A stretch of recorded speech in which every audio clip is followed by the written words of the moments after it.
filhos, ele era como um deles. Humildemente, ele como um deles. Então, que a gente venha se inspirar nisso. No versículo 10 fala: amai-vos cordialmente uns aos outros com amor fraternal, proferindo-vos em honra uns aos outros. Aqui ele já fala de um outro amor, não é mais um amor ágape, é um amor fraternal. É um amor ali de irmão, é um amor de amigo. Se a gente imaginar numa hierarquia, né, que nós somos filhos, não criatura, em nome de Jesus. Se é criatura, vai mudar aí, vamos virar filho, né, vamos aceitar Jesus como o Salvador. Mas se somos filhos, logo quem cuida da gente? Quem é o nosso pai? Deus. Se todo mundo, né, prestasse mais atenção nisso, de que, poxa, Deus, o dono do ouro e da prata, o dono de tudo, o dono de todo o amor, aquele que tudo pode, ele está acima de mim, cuidando de mim, por que eu não posso cuidar do meu irmão? Porque eu tenho que ser servido e eu não posso servir, sendo que Jesus serviu. Então que a gente venha praticar isso, porque o Senhor é o quê? Meu pastor, e de nada terei falta. Glória. Não está falando de falta, né? Faltar, se eu virar agora filho de Deus, menino, vou virar ter uma vida agora abundante. Não vou ter dívida. Não. Aí Deus aí vai fazer com cada um do jeito que Ele quer.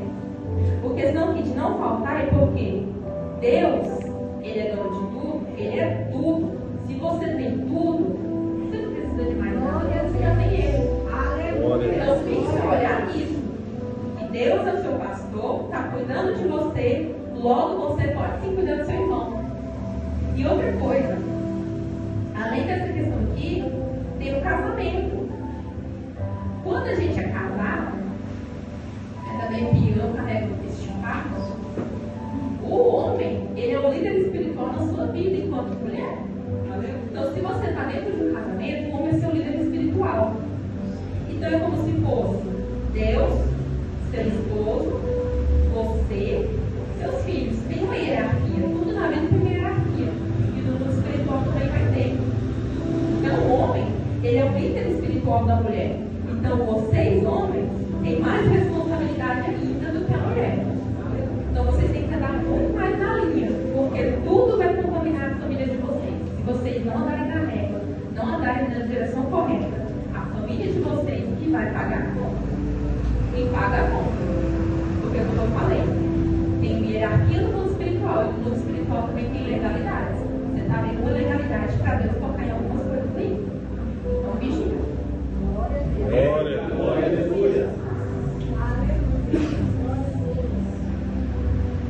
Porém, aí vem os porém. Dois porém aqui que eu vou abrir. A gente tem que amar até aquele irmãozinho lá que faz um monte de maldade. E se o irmãozinho fizer uma maldade contra mim?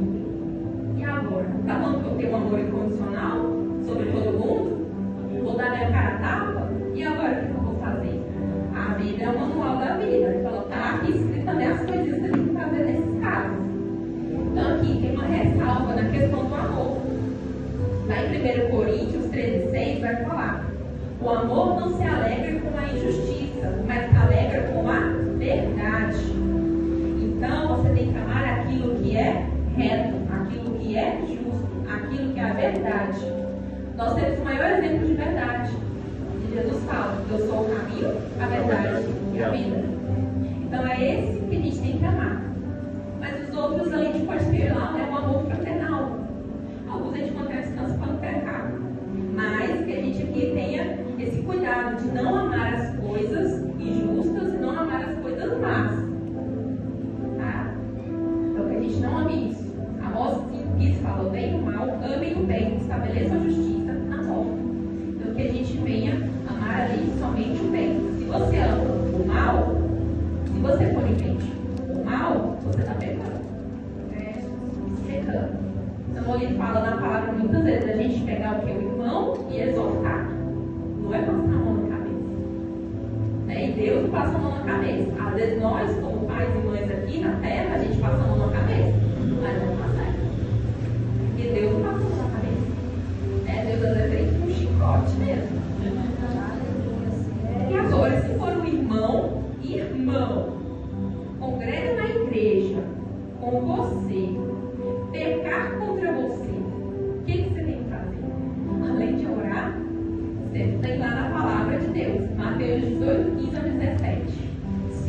irmão pecar, o pecar aqui é um fato, não é voz da sua cabeça não, porque a gente vem com um monte de achismo. Eu acho que fulano, eu acho que ciclano. Não, é o pecar aqui de fato. Ele pecou de fato contra você. Você tem provas de que ele pecou contra você.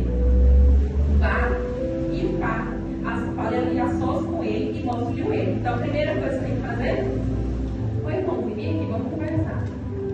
Aí antes, pelo amor de Deus, ora, fala: Deus, puxa a minha língua, coloca um freio, meu pai, que eu não pego, eu tenho que passar nessa prova.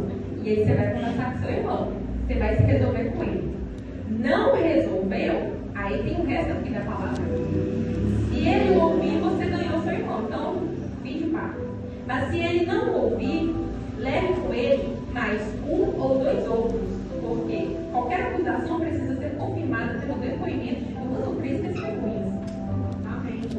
Você vai, começou, não resolveu, aí você vai com dois irmãozinhos a mais ali para te testemunha e fala: falei isso para fulano, a gente tentou resolver assim, não funcionou, e aí eles vão exortar o irmão. Não funcionou, tem mais aqui na palavra de Deus. Se ele recusar a ouvi-los, conte à igreja. Então, não é o primeiro passo você chegar aqui, pastor, aí irmãozinho fez isso e aquilo. Não é o primeiro passo. O primeiro passo é só você e ele. O segundo passo, você e ele, mais duas testemunhas. O terceiro passo aí sim, que não resolveu, é você com o pastor, você com a igreja. Tá? Então, não perca não. A palavra de Deus está falando assim. E a gente tem que ser obediente à palavra de Deus. Se ele se recusar a ouvir, ali como eu falei, recusou ouvir, não ouviu a igreja, não ouviu você, não ouviu ninguém. E se ele recusar tudo isso, trate-o como gentil ou publicano. O que é o gentil ou publicano? São separados do povo de Deus. Porque Deus, ele veio primeiramente para quem? Para os judeus. Para quem? Os escolhidos. Aquele que não é escolhido é o quê?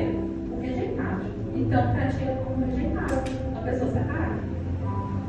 Mas como, também vai se ficar, como diz aqui no resto da palavra, não vai fazer coisas com a sua mão, Deus que vai fazer.